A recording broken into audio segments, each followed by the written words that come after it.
নতুন প্রবাসীদের জন্য আরবি ভাষা শিখুন, চ্যানেলটি সাবস্ক্রাইব করুন। হার এর অর্থ গরম, আমরা বলি গরম, আরবিতে বলতে হবে হার। হার এর অর্থ গরম। বারিদ এর অর্থ ঠান্ডা, আমরা বলি ঠান্ডা, আরবিতে বলতে হবে বারিদ। বারিদ এর অর্থ ঠান্ডা। গাদা এর অর্থ দুপুরে খাবার, আমরা বলি দুপুরে খাবার, আরবিতে বলতে হবে গাদা। গাদা এর অর্থ দুপুরে খাবার। দুপুরে খাবার এর আরবি হলো গাদা। আশা এর অর্থ রাতের খাবার। রাতের খাবার এর আরবি হলো আশা, আমরা বলি রাতের খাবার বা রাতে খাবার খাবো, আরবিতে বলতে হবে আশা। আশা এর অর্থ রাত্রের খাবার। লুগা এর অর্থ বাসা, আমরা বলি বাসা, আরবিতে বলতে হবে লুগা। লুগা এর অর্থ বাসা। কূপ এর অর্থ গ্লাস, আমরা বলি গ্লাস, আরবিতে বলতে হবে কূপ। কূপ এর অর্থ গ্লাস। গ্লাস এর আরবি হলো কূপ।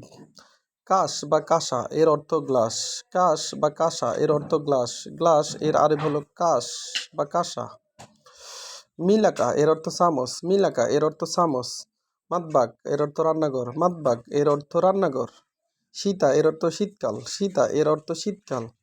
বখিল এর অর্থ কৃপণ। বখিল এর অর্থ কৃপণ। ভিডিওটি ভালো লাগলে অবশ্যই সাবস্ক্রাইব করুন এবং শেয়ার